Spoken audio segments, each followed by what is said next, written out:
এখন একসঙ্গে আমাদের 1,500 টাকা করে দেয়, কিন্তু এবার আমরা দিব না, আমরা কেন দিব তাদের টাকা? প্রতি মাসে 200 টাকা করে নিচ্ছেন, আপনি তো রসিদ দিবেন তাদেরকে, আপনি যে নিচ্ছেন সেটা তো রসিদ দিবেন, তাহলে কি বাবদে নিচ্ছেন? এটাকে প্রতি মাসে দিতে হয়, এটা কি আপনার এই টাকাটা যাচ্ছে কোথায়? ওনার সাথে বলে বাইরে গিয়ে করেন না, আমার অফিসে গিয়ে আমার সবার সাথে এটা নিয়ম আছে। ওনার সাথে কথা বলে বাইরে গিয়ে আপনারা 2 মাসের যেটা দেওয়া দিয়ে দেন, আমরা ওনার কাছে কিভাবে নিতে হয় মানিয়ে দিই।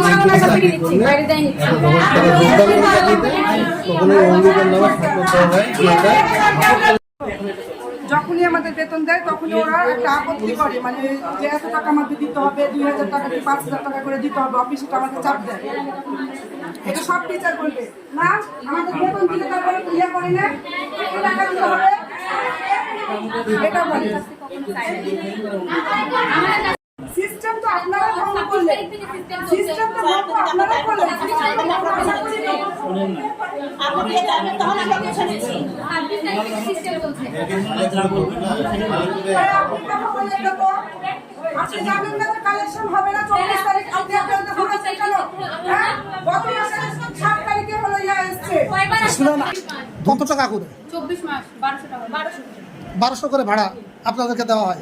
এই যে একজন সুপারভাইজার তাকে বললে সে মানে এই কথা বলে কাটায়, অর্থাৎ আপনি 1200 টাকা করে 2 বছরে ভাড়া পাননি। আচ্ছা, এর মধ্যে একজন বললো যে এই 1200-র মধ্যে আবার 200 টাকা নাকি কেটে নেই, এটা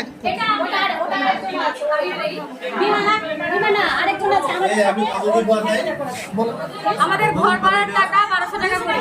প্রথমে যখন আমরা স্কুলে ঢুকি তখন ছিল 1500 টাকার কথা, শেষে যা হয়েছে 1200 টাকা। এখন 1200 টাকা করে আমাদের অ্যাকাউন্টে ঘর ভাড়া ঢুকাই এবং আমাদের নিজের থেকে কিছু স্কুল খারাপ ছিল বলে 400 টাকা করে দিয়ে আসছি, 800 টাকা করে আমাকে মানে আমার হাতে নিয়ে যে খাওয়ার টাকা দিয়ে আসছে।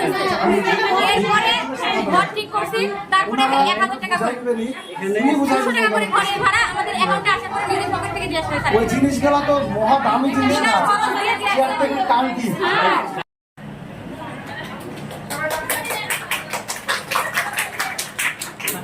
এখানে আবার মিসপোর্ট হতে পারে যে আপনারা জোর করে আমার কাছ থেকে ফ্যান কিনে আপনি এই যে প্রোগ্রামটা চলছে, এই প্রোগ্রামের কি দায়িত্বে আছেন? এই প্রোগ্রামটার কি দায়িত্বে আছেন? এই প্রোগ্রামের অ্যাকাউন্ট্যান্ট হিসেবে। আচ্ছা, এই যে আপনার যে এখানে স্টাফগুলো আছে, আমরা সেই স্টাফই বলছি, শিক্ষক যেহেতু, এরা বিভিন্ন মানে যে অনিয়ম দুর্নীতির কথা বলেছে, প্রতি মাসে 200 টাকা করে নেওয়া, যে শিক্ষার্থীদের টাকা না দেওয়া, ঠিক মতো উপকরণ দেওয়া হয় নাই, এই বিষয়গুলো আসলে এখানে মনে করেন যে ওটা আপদকালীন ছিল না, এটা আমাদের আপদকালীন, কিন্তু শিক্ষার্থীদের তো যে উপকরণগুলো দেওয়ার কথা ছিল।